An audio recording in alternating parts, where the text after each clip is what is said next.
Hello, it's Lisa Stade here.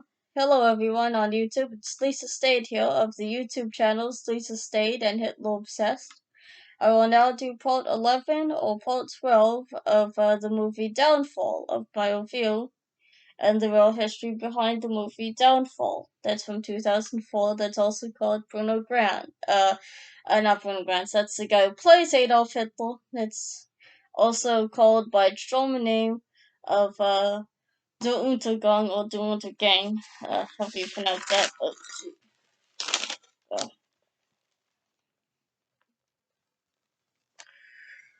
okay, so the next scene is of General Krebs and General Bogdorf, who've also decided now to walk off into the waiting room, the anteroom, to shoot themselves. And one of the guys that are manning the radios, communication set, the two-way radio, the communication set though, to the outside world, decides to throw, I don't know, some cloth napkins on their heads after they shot themselves in the head as they were sitting in one of the chairs. So, uh, the next scene is of General Wilding. Remember that guy? The guy who got the promotion. He's still alive somehow.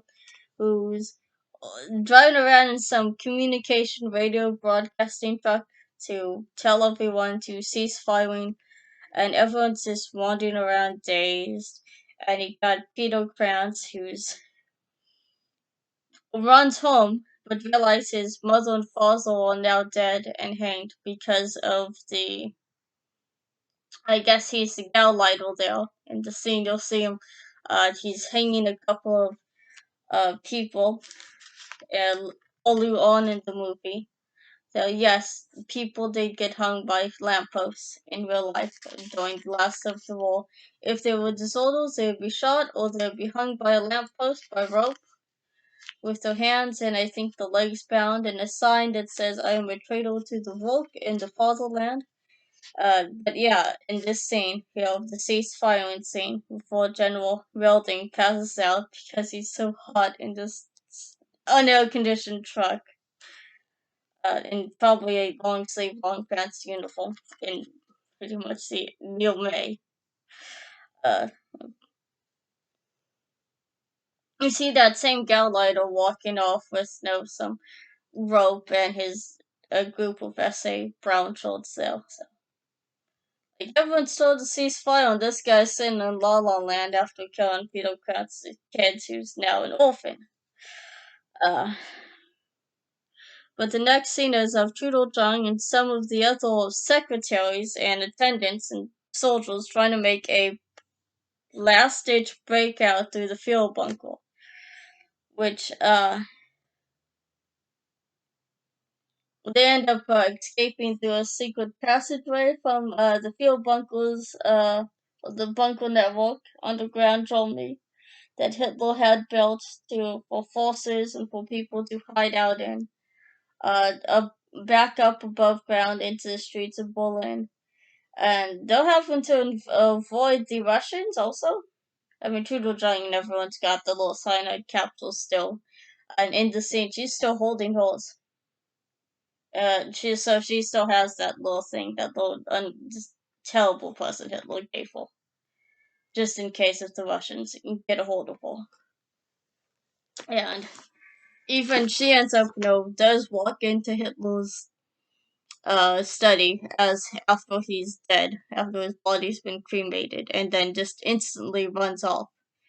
In her testimonies, I think she also tries to take a memento, but decides just to leave something she thinks of. But I think it's his commander's cap or a glove of Hitler's, and she just decides just to run off because she realizes this.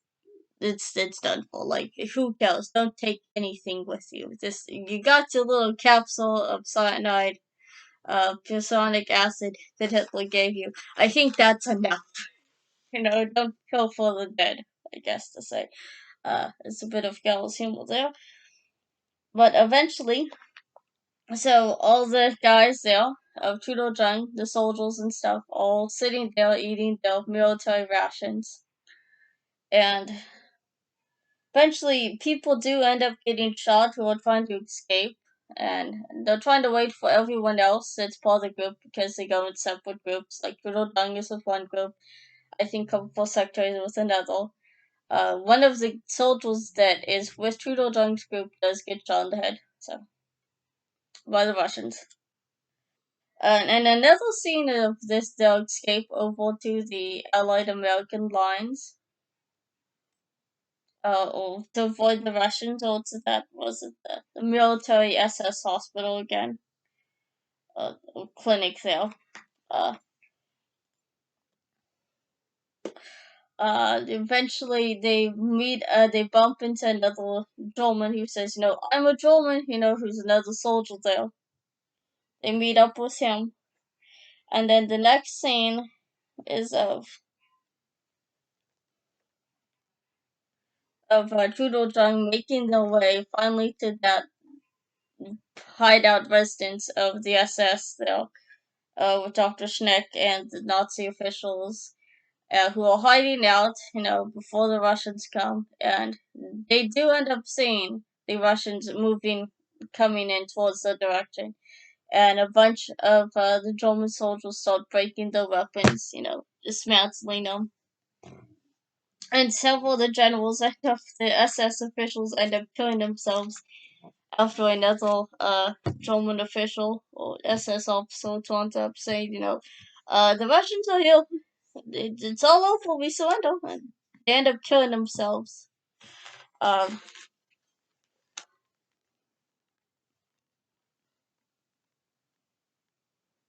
which General Snick is end up even sitting with another general. Uh, I think it was the rank guy who ended up killing himself or whatever.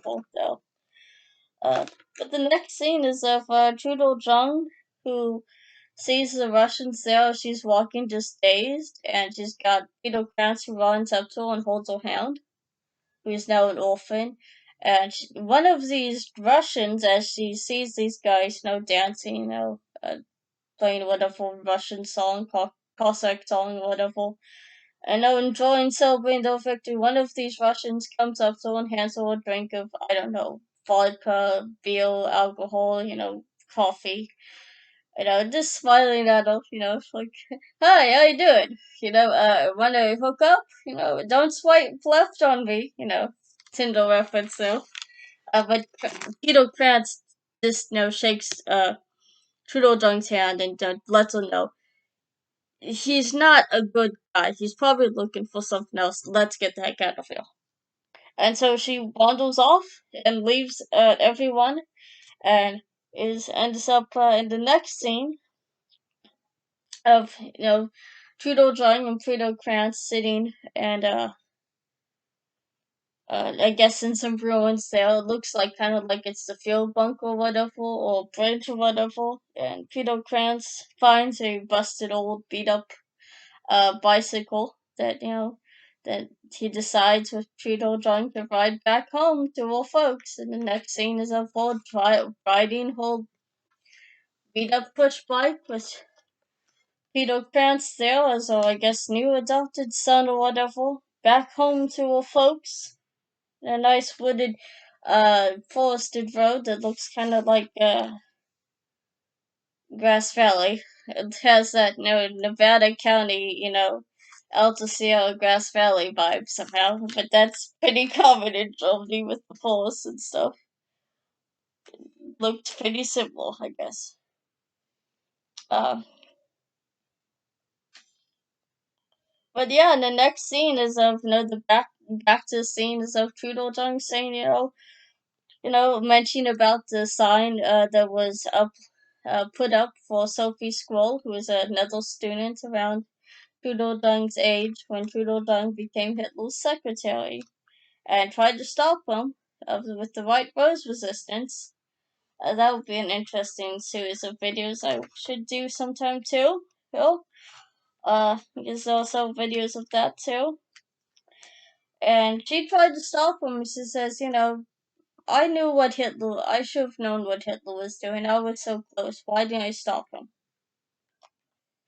And, that was no excuse for me being young and stupid and forced to not stop Hitler. And she considers, even in the movie, her age, even at the age of Sophie School. Like, if Sophie School could do this and stop Hitler, and, ended up getting killed by the guillotine, which was what Hitler was using at the time, the White Rose, and have all of Sophie School's friends and comrades and alms of the White Rose resistance and family members, imprisoned and went to the Fraser court there, who was the crazy, insane Roman judge of Hitler, that Hitler considered like the kangaroo court judge of Stalin there.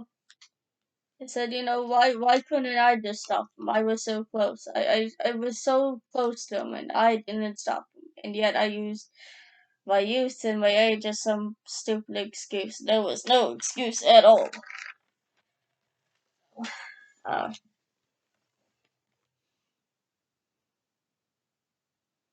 And yeah, and towards the end of the movie, yes, you have all the scene of the different characters that turn up there, and the fates during the war and after the war. And yes, Trudeau Dung does die, I think, 2002 or 2003, uh, in Berlin, I think it is. Sometime before this movie starts. And this is a very good movie. I think it's one of the best. It's one of those movies that's been referenced that you must see before you die. And I own both in PAL and a multi-regional Blu-ray.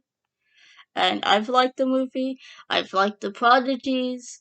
But, I wanted to make this thing about, the movie series. So I'm going to sign off here and say this is Lisa Stade here of the YouTube channels of Lisa Stade and Hitler Obsessed. Make sure to like all my videos on Lisa Stade and Hitler Obsessed.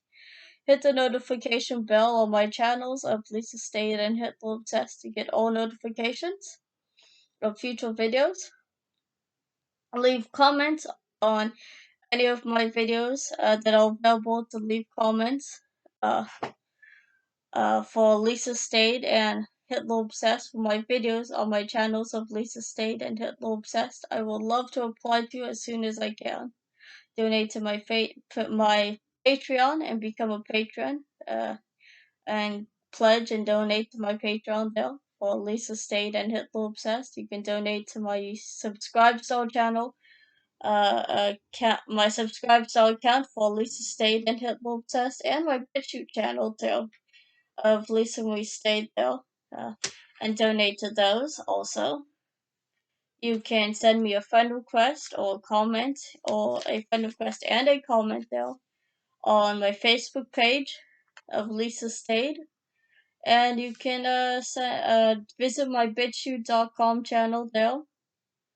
That's my BitChute channel of Lisa We Stayed. I suggest that is the only channel that you should probably stay near and watch videos of, and maybe donate to, because a lot of the other channels are pretty neo-Nazi crap and stuff, and conspiracy stuff.